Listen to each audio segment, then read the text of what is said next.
ان الحمد للہ نحمده ونستعینه ونستغفره ونعوذ باللہ من شرور انفسنا ومن سیئات اعمالنا من يهده اللہ فلا مضل له ومن يضلل فلا هادی له واشهد ان لا الہ الا اللہ وحدہ لا شریک له واشهد ان محمدا عبدہ ورسولہ اما بعد فإن خير الحديث كتاب الله وخير الهدي هدي محمد صلى الله عليه وآله وسلم وشر الأمور محدثاتها وكل محدثة بدعة وكل بدعة ضلالة وكل ضلالة في النار. أعوذ بالله السميع العليم من الشيطان الرجيم من همزه ونفخه ونفثه. بسم الله الرحمن الرحيم. رب اشرح لي صدري ويسر لي أمري واحلل عقدة من لساني يفقهوا قولي. بسم الله الرحمن الرحيم. ان الله وملائكته يصلون على النبي يا ايها الذين آمنوا صلوا عليه وسلموا تسليما. اللهم صل على محمد وعلى آل محمد كما صليت على إبراهيم وعلى آل إبراهيم إنك حميد مجيد. اللهم بارك على محمد وعلى آل محمد كما باركت على إبراهيم وعلى آل إبراهيم إنك حميد مجيد. اللهم ربنا آتنا في الدنيا حسنة وفي الآخرة حسنة وقنا عذاب النار. لا إله إلا أنت سبحانك إني كنت من الظالمين. حسبنا الله ونعم الوكيل.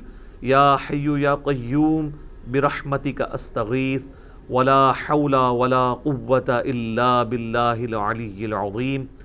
ربنا آتنا من لدنک رحمہ وہیئ لنا من امرنا رشدا. آمین ثم آمین. الحمدللہ آج 2 اگست 2020 کی قرآن کلاس نمبر 39 کی اسٹوڈیو ریکارڈنگ ہونے جا رہی ہے. چونکہ یہ اسٹوڈیو ریکارڈنگ ہے اس لیے وقت سے پہلے ہو رہی ہے. ویسے تو آج الحمدللہ پاکستان میں 9 ذوالحجہ 1441 ہجری ہے بمطابق 31 جولائی 2020، یعنی یہاں پر یوم عرفہ کا دن ہے.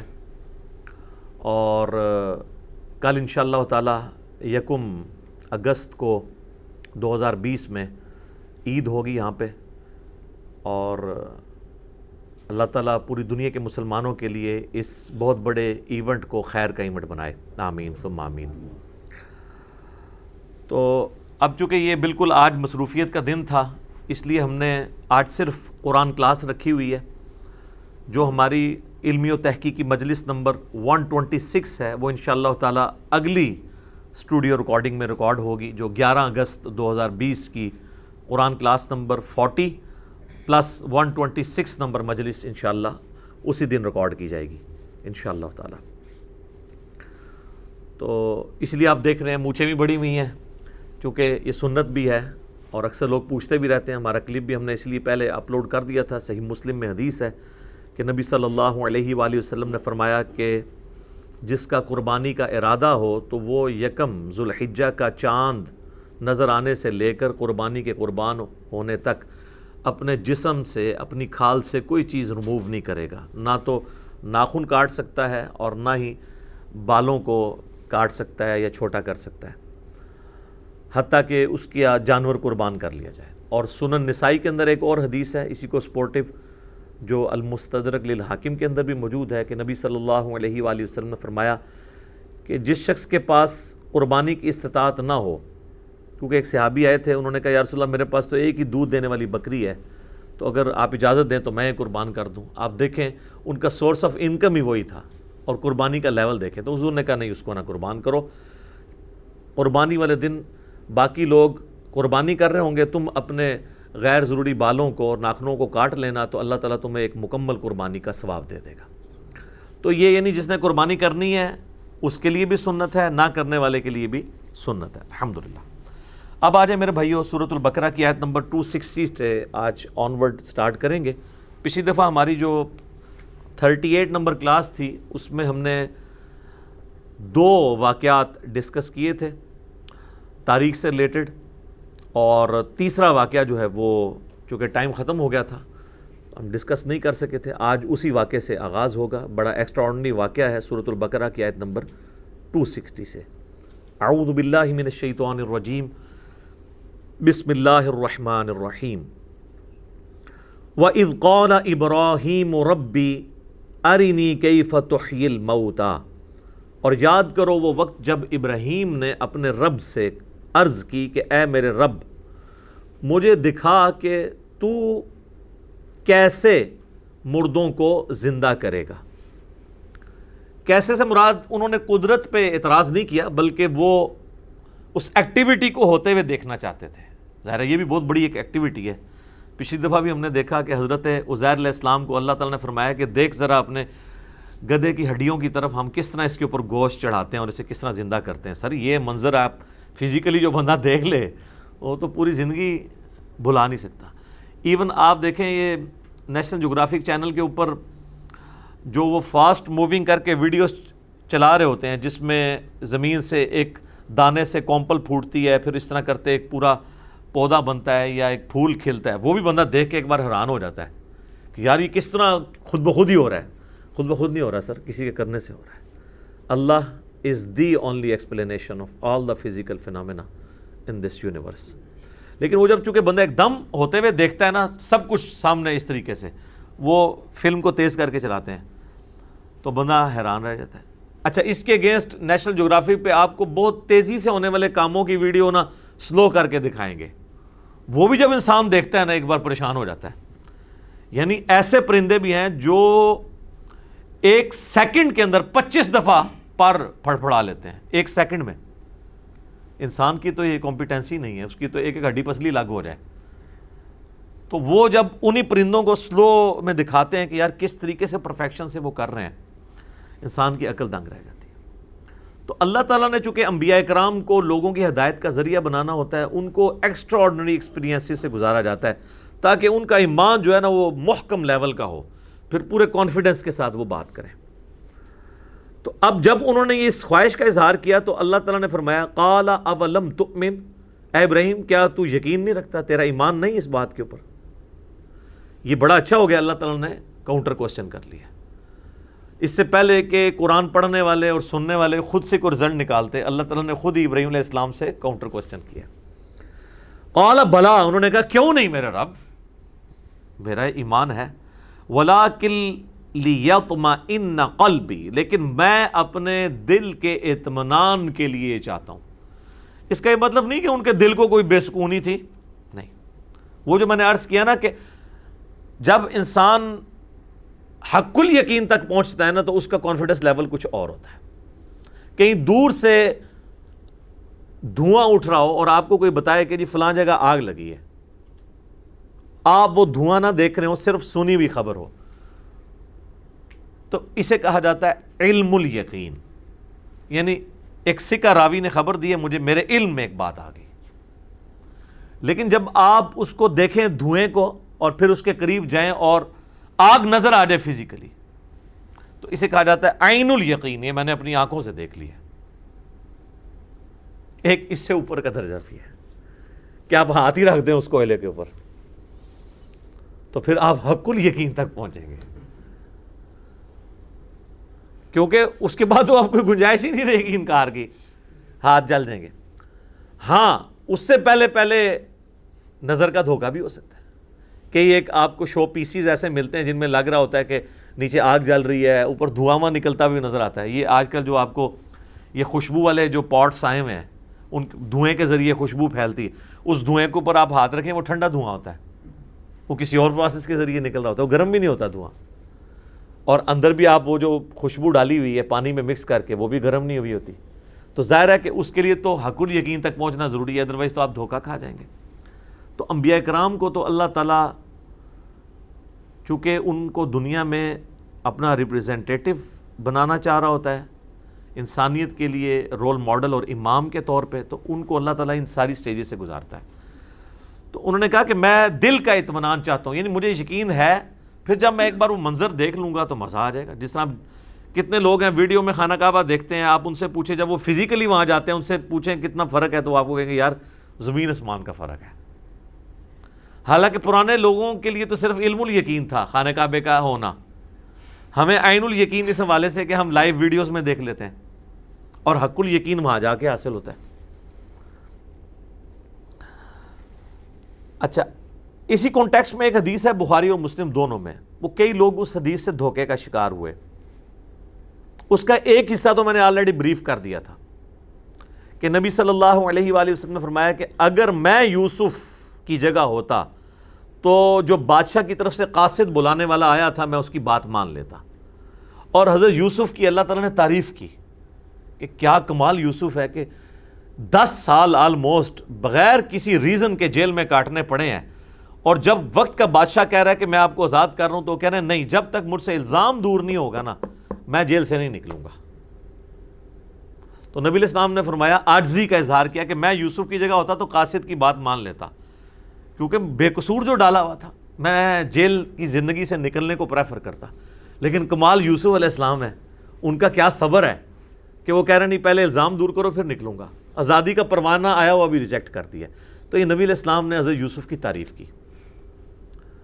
تو یہ میرا یوٹیوب پہ کلپ بھی ہے یوسف علیہ السلام سے متعلق نبی علیہ السلام کا تبصرہ۔ اسی حدیث میں آتا ہے کہ نبی صلی اللہ علیہ وآلہ وسلم نے فرمایا کہ ہم ابراہیم سے زیادہ حقدار ہیں شک کرنے کے۔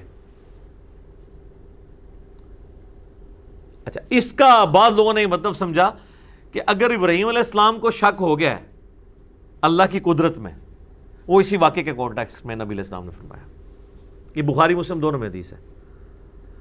تو انہوں نے یہ مطلب سمجھ لیا کہ اس سے مراد یہ ہے کہ حضرت ابراہیم علیہ السلام نے اگر شک کیا تھا تو ہم تو زیادہ حقدار ہیں شک کرنے کے کہ اللہ تعالیٰ ہمیں بھی اپنی قدرت کا وہ کرشمہ کر کے دکھائے۔ ایک معنی یہ بنتا ہے۔ اچھا، دوسرا معنی جو محدثین نے کہا کہ یہ لٹریچر کی لینگویج میں بات ہو رہی ہے، یہ کہا جا رہا ہے کہ اگر ابراہیم علیہ السلام اللہ کی قدرت میں شک کرنے والے نہیں تھے، ہم یعنی حضرت نبی علیہ السلام کی ایک عاجزی ہے، وہاں بھی حضرت یوسف کے کیس میں بھی اپنی عاجزی شو کی نا کہ میں یوسف کی جگہ ہوتا تو چلا جاتا، یوسف کی تو کیا ہی شان ہے۔ یہاں پہ بھی ابراہیم علیہ السلام کی تعریف اللہ نے بیان کی ہے کہ ہم زیادہ ہیں شک کے حقدار، یعنی اگر اللہ کی قدرت میں شک کرنا ہوتا نا تو ہم زیادہ کرنے والے ہوتے۔ ابراہیم کی تو کیا شان ہے، اگر ہم اللہ کی قدرت میں شک نہیں کر رہے تو تم یہ کیسے سوچ سکتے ہو کہ ابراہیم نے شک کیا ہوگا؟ یہ مطلب ہے اس کا۔ وہ جملہ اسی طریقے سے ہی بولا جاتا ہے نا، یہاں دیکھیں نا میں ایک جملہ بول دیا، وہ ہر بندہ اپنا مطلب اس کو پہناتا ہے، وہ جب ہم خود ایکسپلین کریں گے کہ یار اس کا مطلب کیا ہے۔ اصل میں نبی علیہ السلام نے اسی حدیث میں دیکھے پہلے یوسف کی تعریف کی کہ کیا شان ہے یوسف کی، کہ وہ بے گناہ قید کاٹ رہے تھے پھر بھی پروانہ قبول نہیں کیا، کہا پہلے الزام دور کرو۔ یہاں بھی کہا کہ کیا شان ہے ابراہیم کی، کوئی یہ نہ سوچے کہ ابراہیم نے اللہ کی قدرت میں شک کیا، ہم زیادہ حقدار ہیں شک کرنے کے۔ اگر ہم اللہ کی قدرت میں شک نہیں کر رہے، ہمارا یہ یقین ہے کہ اللہ مردوں کو زندہ کرے گا، تو یہ تم کیسے سوچ سکتے ہو کہ ابراہیم نے شک کیا ہوگا؟ کیا زبردست! اور یہی اس کی صحیح تشریح ہے۔ یہ حدیث دنیا کی مشکل ترین احادیث میں سے ہے، جس کے اوپر مسلمان جب پہلی دفعہ حدیث پڑھتے ہیں وہ بھی اعتراض کرتے ہیں، غیر مسلم بھی کرتے ہیں، پھر لوگ پوچھتے پھر ہوتے ہیں جناب اس کی شرح بیان کریں۔ تو میں نے پہلے حصے کی شرح تو اس کلپ میں بیان کی تھی، دوسرے کی آج کر دی۔ حدیث بار لیے ایک ہی ہے جس میں یہ دونوں الفاظ موجود ہیں۔ تو یہاں پر بھی اللہ تعالیٰ نے کلیئر کیا کہ انہوں نے شک نہیں کیا تھا، بلکہ وہ قلب کے اطمینان کے لیے فزیکلی ہوتا ہوا دیکھنا چاہتے تھے۔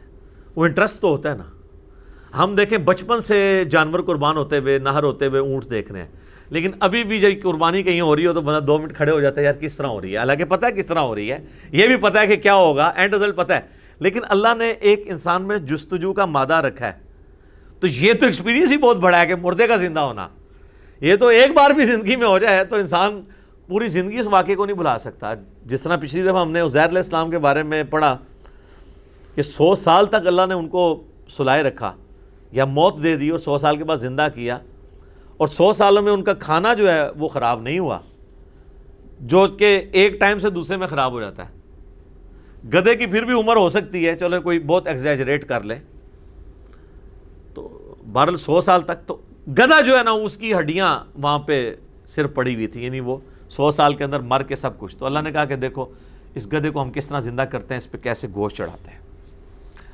تو یہاں پہ بھی اللہ تعالیٰ نے کیا ایکسپیرینس کروایا ہے ابراہیم علیہ السلام کو.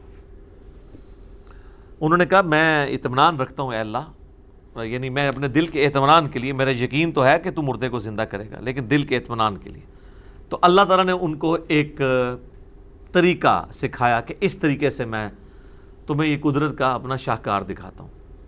اور اللہ تعالیٰ نے بھی صحیح وہم نکالا ہے، اگر کسی کو تھا نا مردہ زندہ کرنے کے حوالے سے. ابراہیم علیہ السلام کی بات نہیں، ہمارے اعتبار سے.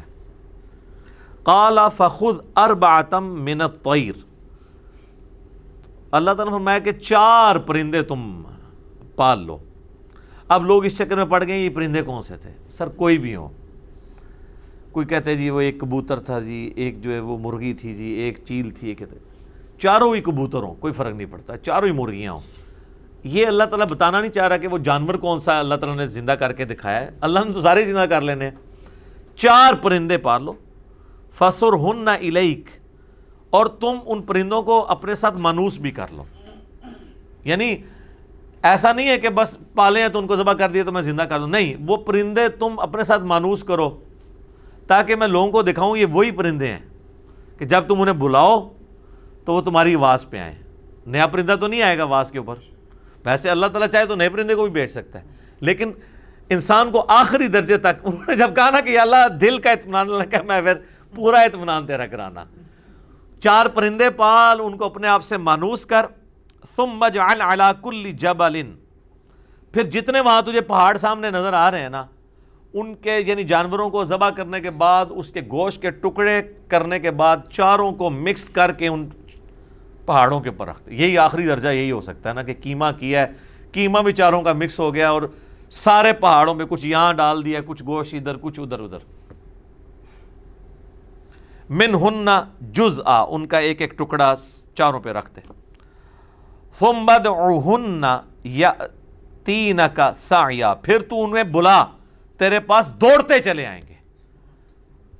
مرے ہوئے پرندے وہ خود ان کا گوشت مکس ہوا، وہ اپنے جناب چل کے تو ان کے پاس آ گئے، ابراہیم علیہ السلام کے پاس. وَاعْلَمْ أَنَّ اللَّهَ عَزِيزٌ حَكِيمٌ، اور خوب جان لینا کہ یقیناً اللہ تعالیٰ غالب ہے، حکمت والا ہے. ہر کام کرنے پہ غالب ہے، لیکن حکمت یہ ہے کہ وہ ہر چیز کو اس نے پردے میں رکھا ہوا ہے، کیونکہ غیب کے اوپر ایمان لانے پہ ہی آپ کو انعام ہے. ان الذین یخشون ربہم بالغیب لہم مغفرۃ واجر کبیر، جو بے شک وہ لوگ جو بن دیکھے اپنے رب سے دیکھتے ہیں ان کے لیے مغفرت ہے اور بڑا اجر ہے. اچھا، اس واقعے میں آپ دیکھیں اللہ تعالیٰ نے اپنی قدرت کی نشانی دکھائی. ایک رزلٹ تو یہ نکلا. دوسرا رزلٹ یہ نکلا کہ کوئی پیغمبر بھی خود سے مردہ نہیں زندہ کر سکتا. یعنی اگر یہ حضرت ابراہیم خود کر سک رہے ہوتے تو اللہ تعالیٰ سے ریکویسٹ کرتے، ایک خود ذبح کرتے ان کو زندہ کر لیتے، جیسے شیخ عبدالقادر جیلانی نے کیتا ہے. ہاں، میں چوبہ تے نال مارنا ہے. وہ کہتے ہیں جی وہ شیخ عبدالقادر جیلانی کو ایک عورت ملنے کے لیے آئی تو وہ خود مرغی کھا رہے تھے اور اس عورت کا بچہ جو ان کا اسٹوڈنٹ تھا وہ روکی سوکھی کھا رہا تھا. تو اس عورت کے دل میں بات آئی کہ یہ کیا، نہیں خود مرغا کھا رہے ہیں اور میرے بچے کو یہ کھلا رہے ہیں. تو انہوں نے اس کے دل کا حال بانپ لیا.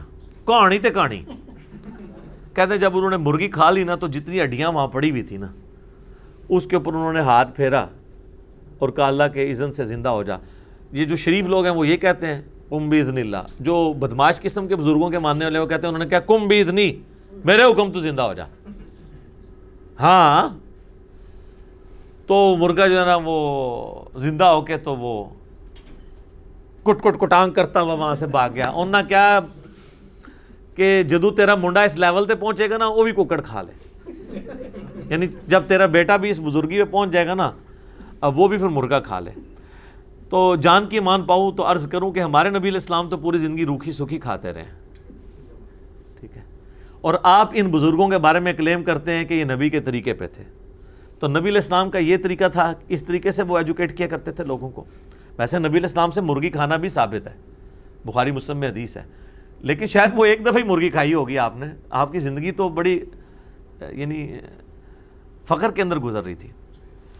دوسرا، حضرت ابراہیم کو تو یہ معجزہ نہیں ملا ہوا تھا، عیسیٰ علیہ السلام کو بھی ملا ایز اے اسپیشل، لیکن اس میں بھی ساتھ آیا بِإِذْنِ اللہ، بِإِذْنِ اللہ کے ساتھ مردے کو زندہ کرنے کا معجزہ، یا اسے کرامت کہہ لیں۔ یہ روئے عرض پہ صرف ایک ہی شخص کے لیے ہے، وہ عیسیٰ ابن مریم ہے۔ حضرت ابراہیم کو بھی نہیں ملا۔ جب ابراہیم علیہ السلام کو نہیں ملا تو شیخ عبدالقادر جیلانی کو کہاں سے ملا ہوگا؟ ہمارے نبی علیہ السلام کے بارے میں بھی کوئی ایسا معجزہ رپورٹ نہیں ہوا۔ ایک کہانی سی وہ پیش کرتے ہیں، وہ جابر بن عبداللہ نے دعوت کی تو وہ کہتے ہیں وہاں پہ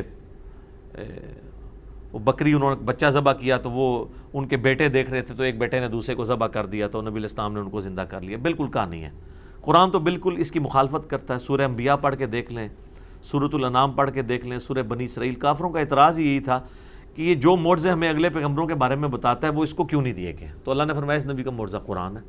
تو بڑا اچھا موقع تھا، اللہ کہتا کہ دیکھو نا، کئی بار تو مردہ زندہ کیا ہے انہوں نے۔ تو میرا یوٹیوب پہ ایک کلپ بھی ہے، کیا ممتاز قادری مرنے کے بعد دوبارہ زندہ ہو گیا تھا، اس میں نے بتایا یار یہ کیا آپ کہانیاں کروا رہے ہیں، جھوٹ بول رہے ہیں۔ تو رزلٹ ان واقعات سے یہ نکل رہے ہیں، یہ وہ سارے رزلٹ ہیں جو آبویس ہیں، لیکن آپ حیران ہوں گے کہ جو بزرگ بابوں کے ماننے والے ہیں ان کے دماغ اس طرح کے واقعات سے کدھر اور ہی چلے جاتے ہیں۔ عبد المصطفیٰ اعظمی صاحب احمد صاحب بریلوی صاحب کے خلیفہ ہیں اور چند شائستہ بریلوی علماء میں سے ہیں، سینئر بزرگوں میں سے۔ ان کی کتابیں کافی مقبول ہیں بریلوی بزرگوں کے اندر، جس طرح یہ نعیم الدین مراد آبادی ہیں، مفتی احمد یار خان نعیمی ہیں، اس طرح بڑے بڑے بزرگوں میں وہ آتے ہیں۔ انہوں نے ایک کتاب لکھی ہے عجائب القرآن اور غرائب القرآن، یعنی قرآن میں جو عجیب واقعات ہیں، حیران کن واقعات نا، تو وہ سارے انہوں نے جمع کیے ہیں، اور یہ واقعہ بھی اس میں جمع کیا ہے۔ اب ہے تو بڑی نیکی ہے کہ چلو کوئی صرف قرآن کے واقعات پڑھنا چاہتا ہے، جس طرح آپ بھی دیکھ رہے ہیں کچھ عرصے سے ہمارے بھی واقعات آ رہے ہیں، ہاروت ماروت کا واقعہ آیا ہے، یونس علیہ السلام کا واقعہ آیا ہے، اور پچھلی دفعہ ہم نے قارون کے واقعے کو ڈسکس کیا، بلعام بن باورا کے بارے میں، بلعام بن باورا بھی اسے کہتے ہیں، بلعام بن باورا بھی کہتے ہیں۔ تو انہوں نے بھی یہ لکھا، بہت اچھی بات ہے، لیکن جو میں نے رزلٹ نکالے ہیں، جو نکلتے ہیں، یہ نہیں انہوں نے نکالے۔ انہوں نے سے رزلٹ یہ نکالا کہ اس سے پتہ چلا کہ مردے بھی سنتے ہیں۔ وہ دیکھیں وہ پرندے سارے مردہ تھے اور انہوں نے حضرت ابراہیم کی آواز سنی اور آگے۔ اس سے یہ ثابت ہوا کہ جب ہم اولیاء کے مزارات پہ جاتے ہیں، اگر پرندے اتنی دور سے سن سکتے ہیں تو اولیاء اللہ نہیں سن سکتے۔ اے دیکھ لو سامو، تھوڑا دماغ گیا ہے، میرے دسنے تو پہلے کسی کا دماغ اس پاس سے گیا ہے کہ بھی اس واقعے جو رزلٹ نکلتا ہے۔ لیکن جب کسی کا گیر ہی الٹا لگا ہوا ہو اور یہ واقعے میں بیٹھتا ہی کہیں نہیں پہ، اللہ نے مردے کے سننے کا ثبوت نہیں اس میں دیا تھا، بلکہ یہ بتایا تھا کہ مردوں کو اللہ کیسے زندہ کرے گا۔ اور اگر مردے اس طرح ہی سن لے ہوتے تو ابراہیم علیہ السلام خود سنوا لیتے نا ان کو۔ ابراہیم علیہ السلام کو تو چھوڑ دے، سورہ فاطر میں اللہ نے ہمارے نبی علیہ السلام کے بارے میں فرمایا اے نبی تم مردوں کو نہیں سنا سکتے، اللہ جسے چاہتا ہے سنا دیتا ہے۔ مردے کو تو کوئی بھی نہیں سنا سکتا جب تک کہ اللہ تعالیٰ نہ چاہے۔ ٹھیک ہے، تو اس واقعے کا دور دور تک کوئی لینا دینا نہیں تھا۔ تو وہ آج میں بائی چانس مجھے ذہن میں آ گیا کہ اس واقعے سے لوگ یہ بھی رزلٹ نکال لیتے ہیں۔ تو اللہ تعالیٰ سے دعا کرنی چاہیے کہ اللہ تعالیٰ انسان کو حق کے راستے کے اوپر استقامت نصیب فرمائے اور حق کو حق کر کے دکھائے اور باطل کو باطل کر کے دکھائے، ورنہ لوگ فی طغیانہم یعمہون، اپنی سرکشی میں سرگرداں رہتے ہیں، وہ اسی کو ہی ہدایت سمجھ رہے ہوتے ہیں۔ ربنا لا تزغ قلوبنا بعد اذ ہدیتنا وہب لنا من لدنک رحمہ انک انت الوہاب اللہم اہدنا فیمن ہدیت، آمین۔ اچھا میرے بھائیو، اب مسلسل 3 رکوع سورۃ البقرہ کی آیت نمبر 261 سے لے کے 280 تک آلموسٹ، یہ مسلسل 3 رکوع جو ہے نا وہ 281 22 آیات ہوگی، 21 آیات۔ یہ مسلسل 21 آیات اور 3 رکوع کا مرکزی ٹاپک ایک ہے، اور وہ ہے انفاق فی سبیل اللہ، اللہ کی راہ میں خرچ کرنا۔ سر پورے قرآن کے اندر انفاق سبیل اللہ پہ جتنی بھی آیات آئی ہیں وہ ساری ایک پلڑے میں ہیں، اور یہ 3 رکوع ایک پلڑے میں ہیں۔ آپ حیران ہوں گے کہ مسلسل 3 رکوع صرف ایک ٹاپک پہ کہ اللہ کی آگ میں خرچ کرو، ہم تمہیں کتنا کر کے اسے لوٹائیں گے اور کتنی ترغیب دلائیں گے۔ قرآن حکیم میں توحید اور نماز کے بعد سب سے زیادہ زور ہے اللہ کی راہ میں مال خرچ کرنا، کیونکہ انسان مال اس کے لیے خرچ کرتا ہے جو انسان کے لیے سب سے قیمتی اثاثہ ہوتا ہے، کیونکہ جیب تو ویسے نہیں بندہ ڈیلی کر سکتا، خامخواہ کسی کو دے سکتا ہے، اپنوں کے اوپر ہی لگاتا ہے نا، کیونکہ ان سے پیار کر رہا ہوتا ہے۔ اب ایک ایسی ہستی جس کو اس نے دیکھا بھی نہیں ہے، جو اس کو یہ وعدے دے رہی ہے کہ مرنے کے بعد تمہیں میں اتنا کر کے لوٹاؤں گی، کوئی ویڈیو بھی نہیں ہے، پھر بھی اس کے لیے انسان خرچ کرے، تو یہ بہت بڑی چیز ہے نا۔ تو یہ اس چیز کا ثبوت ہوگی کہ واقعی وہ اللہ تعالیٰ پر ایمان رکھتا ہے، جو بخاری و مسلم میں حدیث ہے متفق علیہ، نبی صلی اللہ علیہ وآلہ وسلم نے فرمایا کہ انسان کہتا ہے میرا مال میرا مال میرا مال، حتیٰ کہ قبر تک پہنچ جاتا ہے۔ پھر آپ علیہ السلام نے پوری سورت تلاوت کی، الہاکم التکاثر حتی زرتم المقابر، تمہیں مال کی کثرت نے، اس کی ہوس نے ہلاک کیا یہاں تک کہ تم نے قبروں کا منہ دیکھ لیا۔ پھر آپ صلی اللہ علیہ وآلہ وسلم نے فرمایا کہ حالانکہ انسان کا مال تو وہ ہے جو اس نے کھا لیا یا پہن کر بوسیدہ کر دیا یا اللہ کی راہ میں خرچ کر کے آخرت کے لیے سٹور کر لیا، باقی تو اس کے ورثہ کا مال ہے۔ جو اللہ کی راہ میں خرچ کیا، اللہ کے ڈیوائن بینک میں چلا گیا، وہ اس کا مال ہے۔ جو پیچھے چھوڑ کے مرا، پیچھے پتہ نہیں اولاد اس کو کن کاموں میں لگاتی ہے، اپنے ہاتھوں سے خرچ کر کے اللہ کے پاس بھیج دیا، وہ اس کا مال ہے۔ اور جو کھایا پیا پہن کے ضائع کر دیا، وہ تو ہے ہی تھا، وہ مال ہے جو وہ ضائع کر چکا ہے۔ اگر دیکھا جائے نا اس کی سٹوریج، وہ ایک ہی مال ہے جو اس نے آخرت میں بھیج دیا، ورنہ تو انسان مال سے کبھی سیر نہیں ہوتا۔ بخاری مسلم دونوں میں حدیث ہے، نبی صلی اللہ علیہ وآلہ وسلم نے فرمایا ابن آدم کے پاس اگر سونے کی 2 وادیاں ہوں تو وہ یہ تمنا کرے گا کہ تیسری بھی آ جائے، اس کا پیٹ صرف قبر کی مٹی بھرے گی۔ بخاری و مسلم میں ایک اور حدیث ہے، نبی صلی اللہ علیہ وآلہ وسلم نے فرمایا کہ انسان کے 3 دوست ہیں، 2 قبر سے باہر رہ جاتے ہیں، صرف ایک ہی قبر میں جاتا ہے۔ جو باہر رہ جاتے ہیں وہ کون سے ہیں؟ مال اور رشتہ دار، اور جو قبر میں ساتھ جاتے ہیں وہ اعمال۔ تو ظاہر ہے قبر میں لوگ اکثر کہہ رہے ہوتے ہیں نا کہ یار اتنا مال اس نے جوڑا ہوا ہے، نال قبر ہی لے کے جانا، سنے نا؟ تو اس کے جواب میں لوگ کیا کہتے ہیں، یار قبر میں تو آج تک کوئی بھی نہیں لے کے گیا، ہمیشہ کفن کے اندر جو بندہ ہوتا ہے اس کے تو ہاتھ خالی ہوتے ہیں، آپ دیکھ لیں۔ تو میں کہتا ہوں نہیں، قبر میں بھی مال بندہ لے کے جاتا ہے۔ نبی علیہ السلام نے فرمایا کہ اس کے رشتہ دار اور مال باہر رہ جاتے ہیں، اس کے اعمال قبر میں ساتھ جاتے ہیں۔ سر اگر آپ نے اللہ کے لیے دنیا میں خرچ کیا ہوا ہے تو مال آپ قبر میں اپنے ساتھ لے کے جا رہے ہیں، اور وہ مال وہ ہے کہ جو آپ کو منی ایکسچینج نہیں کرانا پڑے گا، قبر میں جاتے ہی وہ آخرت کی منی میں ٹرانسفر ہو جائے گا۔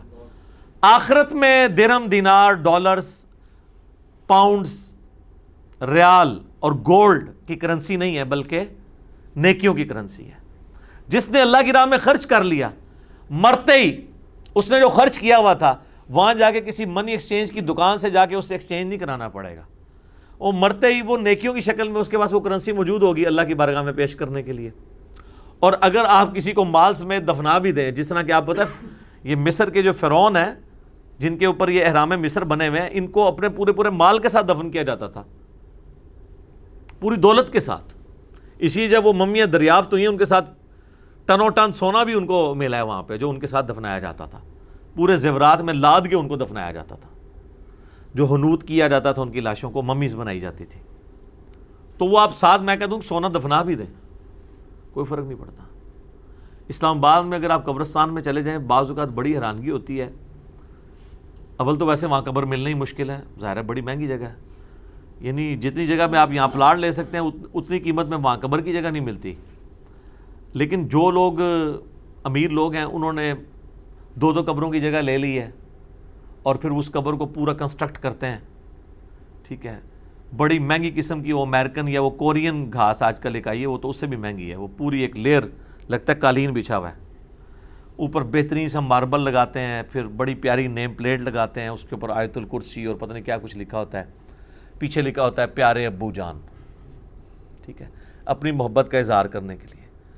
اس سے زیادہ جو امیر ہیں انہوں نے ساتھ 2-3 جو ہے نا ماربل کی وہ بنا دی ہوتی ہیں بیٹھنے کی جگہ بھی، اوپر چھوٹی سی چھت بھی بنا دی ہے، سائڈ پہ ایک پنسورا بھی رکھ دی ہے کہ کوئی آ کے بیٹھ کے پڑھے۔ سر کیا بیٹھ کے پڑھے، اندر بھی گھس کے پڑھ لے، کوئی فرق نہیں پڑتا، اندر تو اس نے وہی لے کے جانا ہے جو لے کے گیا ہے۔ سر زمین و آسمان کی ساری مخلوقات مل کے کسی کے مرنے کے اوپر جو ہے وہ جناب قرآن پڑھنا شروع کر دیں، یا اس شخص کے اوپر جس نے اپنی زندگی میں اللہ کو اتنا بھی سیریس نہیں لیا کہ وہ خود قرآن کھول کے پڑھے، تو سر وہ تو اللہ سے دھونس کے ساتھ تو نہیں کسی کو بخشوا سکتے، ناٹ ایٹ آل، کبھی نہیں بخشوا سکتے۔ اچھا، اسی لیے میں کہتا ہوں کہ دنیا میں جنت کمانے کا سب سے آسان ذریعہ مال خرچ کرنا ہے، جس کے لیے آپ نے صرف ایک فیصلہ کرنا ہے۔ نماز کے لیے تو میرے بھائی آپ کو وضو کرنا پڑے گا، جنبی ہیں تو غسل کرنا پڑے گا، کپڑے پاک ہونے چاہیے، مسجد میں جانے کا اہتمام ہے، جماعت سے پڑھنی ہے، اور پھر اس سے مشکل کام یہ ہے کہ نماز میں فل کنسنٹریشن اللہ کی طرف ہو، خشوع خضوع سے ہو۔ اس طرح کی تو ایک نماز پڑھنا بھی 60 سال کی زندگی کے اندر ایک مشکل کام ہے، لیکن مال خرچ کرنے والے کو اس میں سے کچھ بھی نہیں کرنا پڑتا۔ مال خرچ کرنے کے لیے نہ آپ کو وضو کرنے کی ضرورت ہے، یا مال خرچ کرنے کے دوران ایک ایک روپے کے اگینسٹ جو ہے وہ اللہ تعالیٰ کا تصور ذہن میں لانے کی ضرورت ہے؟ نہیں، شروع میں آپ نے نیت کر لی اللہ کے لیے، دیٹس آل۔ صرف یہ ہے کہ خرچ کریں تو کسی کو بتائیں نہ، یا اعلانیہ بھی خرچ کیا ہے تو آپ ریاکاری نہ کریں، عزت نفس کی حفاظت کریں، چھپا کے کریں تو بات ہی ختم۔ وہ تو بخاری مسلم میں حدیث ہے، 7 لوگوں کو اللہ کے عرش کا سایہ نصیب ہوگا، ان میں سے ایک وہ ہے کہ دائیں ہاتھ سے صدقہ کرے تو بائیں کو خبر نہ ہو۔ تو مال خرچ کرنے کے لیے تو نہ تو آپ کو کوئی خشوع خضوع درکار ہے، نہ کوئی وضو درکار ہے، نہ کوئی ایفرٹ درکار ہے، بس چپ کر کے خرچ کر دیں، جائیں سٹور کر لیا آپ نے۔ سب سے آسان جنت کا مال ہے۔ سیدنا عثمان غنی رضی اللہ تعالیٰ عنہ نے جنت جو ہے نہ بہادری کے اوپر کمائی ہے، نہ زیادہ قرآن پڑھنے کے اوپر کمائی ہے، تینوں دفعہ جو جنت کی بشارت ہے مال خرچ کرنے کے اوپر ہے۔ ایک دفعہ جو ہے وہ کنواں اللہ کی راہ میں خیرات کیا، دوسری دفعہ مسجد نبی کے لیے زمین لے کے خیرات کی، تیسری دفعہ غزوہ تبوک کے موقع پر جو ہے وہ مجاہدین کے لیے سامان اونٹوں سے بھرا ہوا دیا۔ یہ جامعہ ترمذی میں حدیث موجود ہے، تینوں موقع پہ نبی علیہ السلام نے ان کو جنت کی بشارت دی، اور تیسرے موقع پہ تو آپ اتنے خوش ہوئے، آپ فرمایا عثمان آج کے بعد جنتی ہے، چاہے جو مرضی کرے، رضی اللہ تعالیٰ عنہ علیہ السلام۔ تو یہ مال کے پیچھے ہوا ہے نا، سب سے آسان جنت مال کے ذریعے، صرف تھوڑی نیت کرنی ہے۔ اور میں کہتا ہوں آج کل اگر آپ تھوڑا سا میتھمیٹیکل انالیسس کر لیں تو بہت آسان ہے۔ میں حیران ہوتا ہوں جن کے اربوں کے سانسیں ہیں، ان کو کیا چیز مانے اللہ کی راہ میں خرچ کرنے سے۔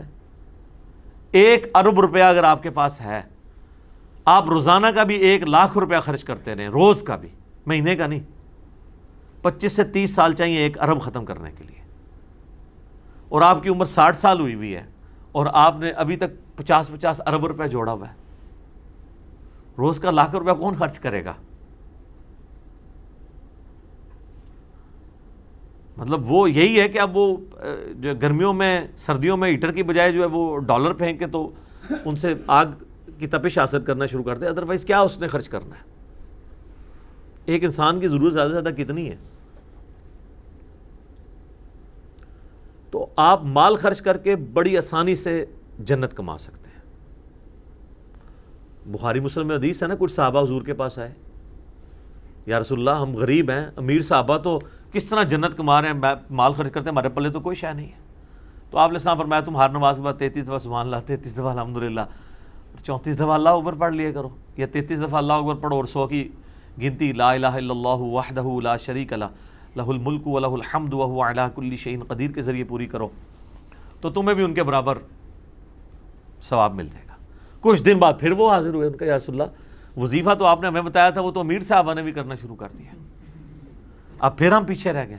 آپ فرمایا بس ذالک فضل اللہ یؤتی من یشاء، یہ اللہ کا فضل ہے جسے دے، میں اللہ کا فضل نہیں روک سکتا، تو حقیقت بات ہے کہ مال خرچ کر کے آپ سب سے آسانی سے جنت کما سکتے ہیں، بشرطے کہ مال حلال۔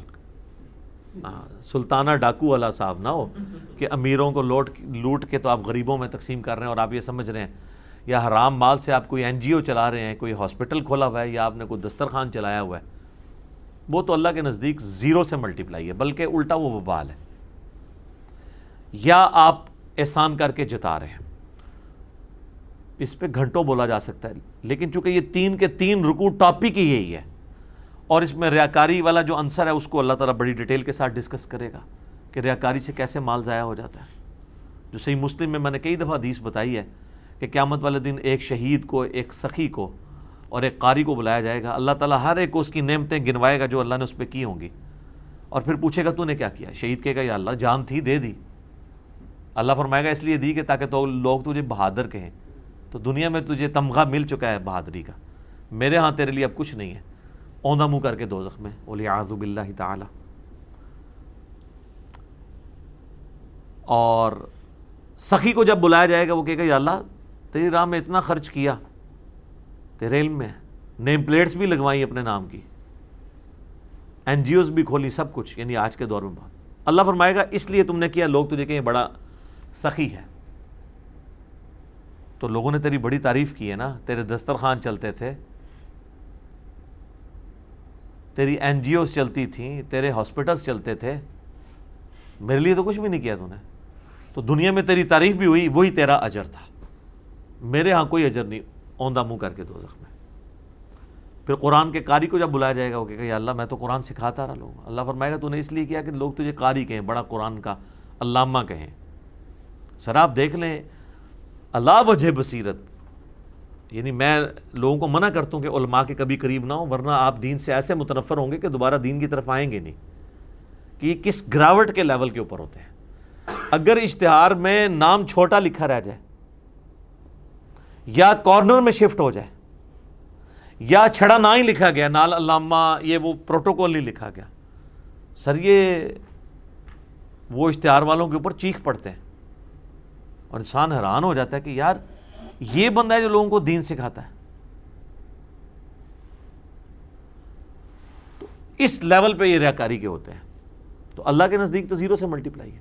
تو اب یہ دیکھیے گا آپ، اللہ تعالیٰ فضائل بتائے گا اپنی راہ میں خرچ کرنے کے ان 3 رکوعوں میں 21 آیات کے اندر، اور جو ریاکاری کے اوپر 3 ایگزامپلیں اللہ نے دی ہیں نا کہ ریاکار کا مال اللہ تعالیٰ کیسے ضائع کرے گا، کمال انداز ہے۔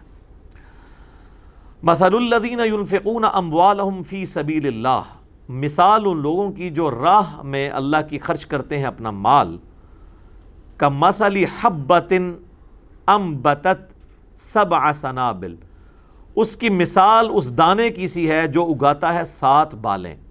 یعنی کسی نے اگر 1 روپیہ بھی اللہ کی راہ میں، 1 درہم دینار بھی خرچ کیا ہے، وہ گویا ایسا ہے کہ اس نے ایک دانہ بویا ہے، اس دانے میں سے 7 بالیں نکل آئی ہیں۔ یا وہ جیسے مکئی کی آپ کو پتہ ہے نا، ایک دانے سے کتنی چھلیاں نکلتی ہیں، اور ہر چھلی پہ سینکڑوں دانے لگے ہوتے ہیں۔ اللہ نے مثال دی ہے کہ ایک دانہ اگاتا ہے 7 بالیں، فی کل سنبلۃ 100 حبہ، اور ہر بالی میں 100 دانہ ہوتا ہے، یعنی 700 گنا اجر اللہ بڑھا دیتا ہے۔ آپ نے خرچ کیا ہے 1 روپیہ، اللہ اجر دے رہا ہے 700 روپوں کا۔ حالانکہ سورہ الانعام میں آیا کہ جو کوئی نیکی لے کے آئے گا ہم اسے 10 گنا کر کے لوٹائیں گے، اور جو کوئی گناہ لے کر آئے گا اس کے بدلہ ہی، اس کے 1 گناہ کے برابر ہی بدلہ لیں گے اس سے۔ لیکن یہاں پہ اللہ فرما رہا ہے جو اللہ کی راہ میں پیسہ خرچ کرے گا اس کو 10 گنا نہیں 700 گنا کر کے لوٹاؤں گا۔ اور اس پہ بھی اللہ نے بس نہیں کی، واللہ یضاعف لمن یشاء، اور اللہ جس کے لیے چاہے اس سے بھی بڑھا دے گا۔ 7000 گنا بھی کر سکتا ہے، اللہ کو پوچھ سکتا ہے۔ وہ بخاری میں حدیث ہے نا، منافقین جو ہیں وہ غزوہ تبوک کے موقع پہ جب نبی علیہ السلام وہ اکٹھا کر رہے تھے جہاد کے لیے سامان، تو ایک صحابی غریب اس نے پوری رات مزدوری کی ایک یہودی کے ہاں، اور اسے بدلے میں تھوڑی سی کھجوریں ملی، اور اس نے کہا یا رسول اللہ یہ کھجوریں میں لے کے آیا ہوں۔ سر ظاہر ہے ایک بندے نے لاکھ روپے میں 1000 روپیہ دیا، یہ کمال نہیں ہے، ایک بندے نے 10 روپے میں سے 5 روپے دے دیے، یہ کمال ہے، کیونکہ اس نے تو 50% دیا۔ اسی لیے نیکیاں تولی جائیں گی قیامت والے دن، گنی نہیں جائیں گی. لاکھ والے سے کہا جائے گا تو نے 50,000 کیوں نہیں کیا؟ 10 والے نے تو 50,000 کر دیا تھا. آپ کی نظر میں اس نے 5 روپے کیے ہیں، لیکن اللہ کی نظر میں اس نے 50,000 کیے ہیں. تو نبی علیہ السلام، بخاری کے الفاظ ہیں، آپ علیہ السلام نے وہ کھجوریں لے کے پورے سامان کے اوپر بکھیر دی، اور آپ نے فرمایا اس کی کھجوریں اس سارے مال کے اوپر اللہ کے نزدیک وزن ہی ہے. اللہ ہی اللہ جی. یار اندازہ کریں اس سامان میں حضرت عثمان کے 700 اونٹ بھی ہیں، اور اللہ کے نزدیک ایک مٹھی میں آنے والی کھجوریں ان 700 اونٹوں سے بڑھ کے، کیونکہ اس بیچارے کے پاس تو ہے ہی وہی کچھ تھا، اس نے تو سب کچھ لٹا دیا. تو اللہ تعالیٰ نے جو آپ کو گیون سرکمسٹانسز دیے نا، اس میں آپ اللہ کے لیے کیا پرفارم کر رہے ہیں. واللہ واسع علیم، اللہ تعالیٰ تو وسعت والا ہے اور علم والا ہے. الذین ينفقون اموالهم فی سبیل اللہ، وہ لوگ جو کہ اللہ کی راہ میں اپنا مال خرچ کرتے ہیں. ثم لا یتبعون ما انفقوا منا ولا اذى، اور پھر مال خرچ کرنے کے بعد نہ تو جتاتے ہیں کسی کے اوپر اس کا احسان اور نہ اس کے ذریعے کسی کو تکلیف دیتے ہیں. لہم اجرہم عند ربہم، ایسے لوگوں کے لیے ان کے رب کے حضور اجر ہے. 2 شرطیں لگا دی ہیں، احسان نہیں جتائیں گے، اور دوسرا ٹونٹ نہیں کریں گے، کسی کو تکلیف نہیں دیں گے. اسی لیے یہ ایگریڈ اپان اجماعی مسئلہ ہے کہ اگر آپ نے کسی کو زکوٰۃ بھی دینی ہے نا، تو یہ نہیں کہنا کہ میں زکوٰۃ دے رہا ہوں، اس کی عزت نفس مجروح نہ ہو. لوگ اکثر پوچھ رہے ہوتے ہیں جی وہ زکوٰۃ کے پیسے ہیں جناب، اب وہ جس کو دے رہا ہوں وہ ضرورت مند بھی ہے لیکن وہ لینا بھی نہیں چاہتا، اب کیا کیا جائے؟ زکوٰۃ کا کہیں گے تو اگرچہ ضرورت مند ہے، زکوٰۃ کا سن کے نہیں لے گا، تو بھئی آپ نہ بتائیں، آپ عیدی کر کے دے دیں، گفٹ کر کے دے دیں. آگے چل کے آئے گا اسی کانٹیکسٹ میں. بخاری مسلم میں حدیث ہے، نبی علیہ السلام فرمایا مسکین وہ نہیں ہے کہ جو 2 یا 4 کھجوریں یا ایک وقت کی روٹی کسی سے مانگتا پھرے. مسکین تو وہ ہے کہ جو اپنی غربت سے اپنی شکل سے پہچانا جائے لیکن کسی کے آگے ہاتھ نہ پھیلائے. ان کو تلاش کر کے اللہ کی راہ میں خرچ کرو. یہ بخاری مسلم میں مسکین کی ڈیفینیشن آئی ہے. یہ جو آپ سے جمعرات میں فقیر مانگنے کے لیے آئے ہوتے ہیں نا، پروفیشنل بیگرز، ان کو نہیں مسکین کہا گیا. یہ تو اکثر ان میں سے کمینے ہوتے ہیں، یہ مسکین نہیں ہے، پروفیشنل ہے اور کروڑ پتی ہیں سر. حالانکہ ابو داؤد میں حدیث ہے اور سنن ابن ماجہ میں نبی علیہ السلام فرمایا کہ سوال کرنا اس شخص کے لیے جائز ہے جس کے پاس جو مال ہے نا وہ 1 اوقیہ سے کم ہو. 1 اوقیہ ہوتی تھی 40 درہم. 40 درہم اس زمانے کے 4 دینار ہوتے تھے سونے کے، کیونکہ 10 اور 1 کی ریشو تھی سونا اور چاندی میں. اور 20 دینار اس زمانے کے آج کل کے بنتے ہیں 7.5 تولے سونا. تو آج کا 4 دینار آپ سمجھ لے بنتا ہے 1.5 تولے سونا. چاندی تو چونکہ ایبسلیٹ ہو چکی ہے اب، تو 1.5 تولے سونا کے برابر جس کے پاس رقم ہے نا، وہ کسی سے مانگ نہیں سکتا. یعنی اب تو سونا ایک دم ہی چڑھ گیا نا، 97 سے 25-30 پہ پہنچ گیا. یعنی اب موٹا موٹا صاحب لگا لیں آپ 1.5 تولے سے مراد 2 لاکھ روپے آج کے اعتبار سے. جس کے پاس اتنی رقم موجود ہے وہ کسی سے ڈیمانڈ نہیں کرے گا جب تک اسے خرچ کر کے اس ڈیٹم لیول سے نیچے نہیں آتا. تو آپ فقیروں سے دیکھیں، وہ تو ان کا ایک بچہ 1000 کی روزانہ دیہڑی لگا رہا ہوتا ہے، اور انہوں نے بہت مال جوڑا ہوا ہوتا ہے اور پھر مانگ رہے ہوتے ہیں. خیر ان کا تو دین مان بھی آلموسٹ ڈاؤٹ فل ہوتا ہے. انہوں نے نبی نماز پڑھی، اور میں کبھی ان پہ ترس بھی کھا رہا ہوتا ہوں کہ یار ان کی دنیا تو برباد ہے، آخرت بھی برباد ہوئی بھی ہے، کیونکہ رہ تو بیچارے جھونپڑیوں میں ہیں. یہ تو اب تھوڑے کسی ایک نے کوئی سولر پلیٹ لگا لی ہے، ادروائز تو بیچارے مچھروں میں ہی رہ رہے ہوتے ہیں، بجلی بھی نہیں وہاں پہ ہوتی. جو کچی آبادیاں ہیں، کراچی میں چلے جائیں تو بندے کا دل خون کے آنسو ہوتا ہے، کتنی غربت میں لوگ وقت گزار رہے ہیں. اس لیے وہاں کئی لوگوں نے وہ لگائے ہوئے ہیں، کنڈے لگائے ہوئے ہیں بجلی کے لیے، اور بجلی وہاں پہ پوری نہیں ہو رہی ہوتی. یہ معاملہ یعنی بہت خطرناک ہے. اللہ تعالیٰ فرماتا ہے کہ نہ تکلیف دینی ہے اور نہ دکھ دینا ہے بعد میں. لہم اجرہم عند ربہم، ایسے لوگوں کے لیے اللہ کے حضور اپنا اجر ان کے رب کے حضور پکا ہے. ولا خوف علیہم ولا هم یحزنون، پھر ایسے لوگوں کو نہ تو قیامت والے دن کوئی خوف ہوگا نہ کوئی غم. دیکھیں مال خرچ کرنے پہ ہی. اچھا اس کا یہ مطلب نہیں ہے کہ نماز نہیں پڑھنی، ہاں نماز پڑھنی ہے، فرائض ضرور اسلام کی بنیاد جن 5 چیزوں میں وہ تو آپ نے پوری کرنی. اس کے بعد سر اس کے بعد بھی جنت مل جائے تو بڑی آسانی والی بات ہے. جامعہ ترمذی میں حدیث ہے سیدنا عثمان جب کبھی قبرستان جاتے تو اتنا روتے کہ داڑھی آنسوؤں سے تر ہو جاتی. تو لوگ پوچھتے کہ یہ آپ کیوں اتنا روتے ہیں قبرستان آ کے؟ حالانکہ یہ وہ شخص ہے جسے جنت کی بشارت ملی ہوئی ہے. تو وہ کہتے ہیں کہ میں نے نبی علیہ السلام سے سنا تھا کہ آخرت کی منزلوں میں پہلی منزل قبر کی ہے، جس کی یہ منزل آسان ہوئی اس کی اگلی منزلیں آسان ہوں گی، اور جو اس میں پھنس گیا وہ اگلی اس کے لیے مشکل در مشکل ہوں گی. تو میں اس لیے یہاں پہ روتا ہوں کہ اللہ تعالیٰ میری ان منزلوں کو آسان کرے. اور ہم دیکھیں تشہد میں دعا بھی مانگتے ہیں، اللہم انی اعوذ بک من عذاب جہنم ومن عذاب القبر ومن فتنة المحیا والممات ومن شر فتنة المسیح الدجال آمین. بخاری مسلم دونوں میں حدیث ہے. قول معروف ومغفرۃ خیر من صدقہ، کسی سے اچھے طریقے سے بات کر لینا یا معاف کر دینا اس صدقے سے بہتر ہے. لے جی مال بھی خرچ کرنے کی ضرورت نہیں ہے، صرف کسی سے اخلاق سے بات کر لینا. اور کسی نے آپ کے ساتھ زیادتی کی ہے، کوئی یار چھوڑو اللہ کے لیے معاف کیا.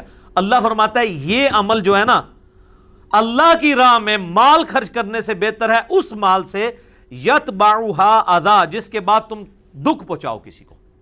یعنی مال خرچ کر کے اس پہ احسان جتا رہے ہو، اللہ تعالیٰ ہمارا اس سے بہتر تھا کہ تم اسے مال نہ دیتے، اس کے ساتھ ہمدردی کے 2 بول ہی بول لیتے کہ اللہ تیری یار مشکل آسان کرے.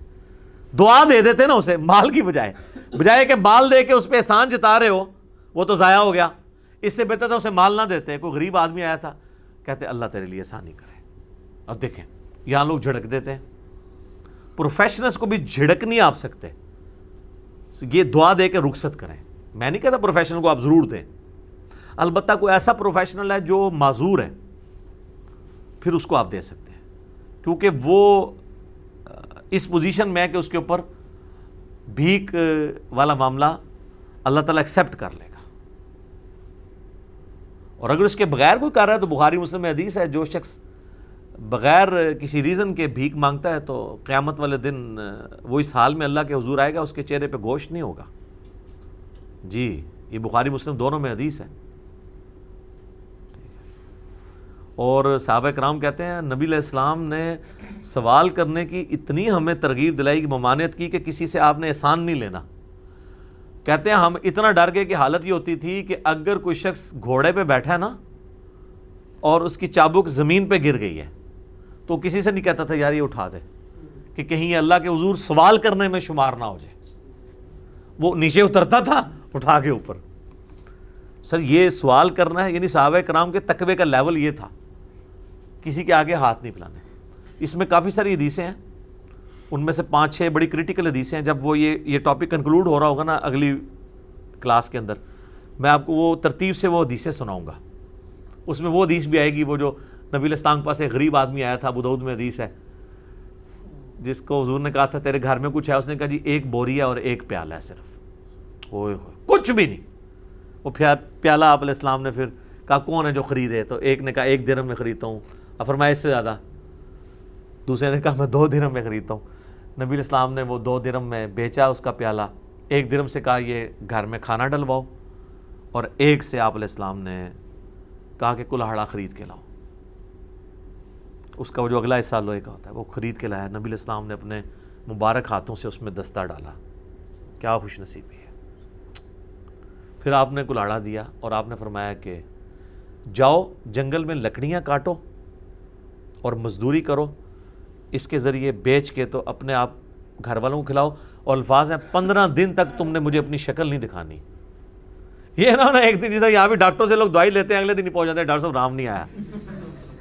آپ نے 15 دن مجھے شکل نہیں دکھانی، 15 دن محنت کرنی ہے. وہ 15 دن بعد آیا تو 10 درہم تھے اس کے پاس.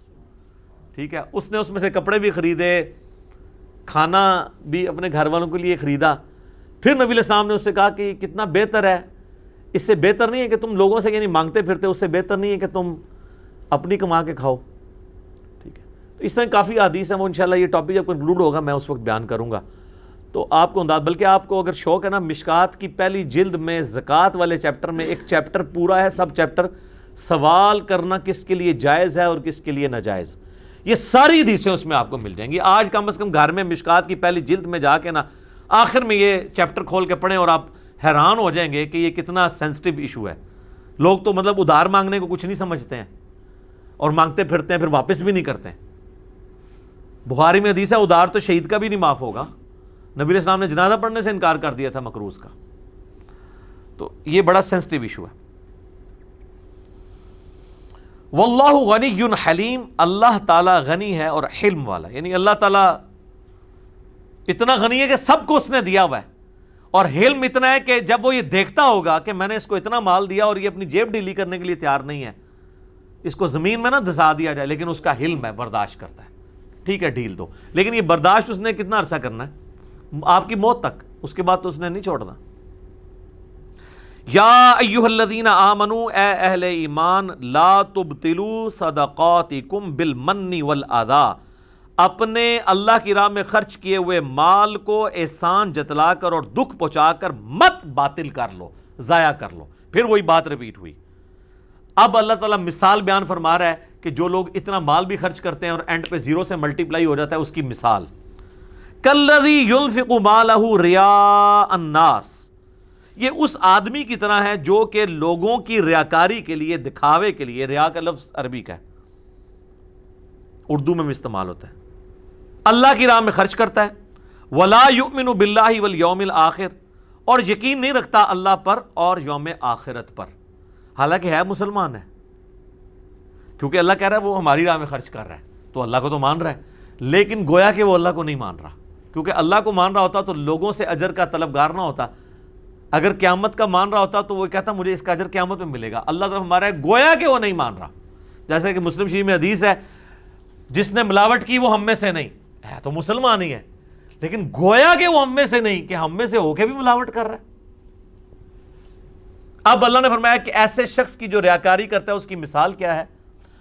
فَمَثَلُهُ كَمَثَلِ صَفْوَانٍ, اس کی مثال ایسی ہے جیسا کہ کوئی چکنی چٹان ہو, علیہ تراب, اس کے اوپر مٹی ہو. ایک چٹیل پتھر ہے جسے ہم ٹینچر پتھر کہتے ہیں, بہت بڑا, اور وہ چکنا ہے جس پہ کوئی چیز ٹکتی نہیں ہے, اس کے اوپر مٹی کی لہر چل گئی ہے, اوپر سے پانی گرا, آہستہ آہستہ مٹی جمع ہو گئی.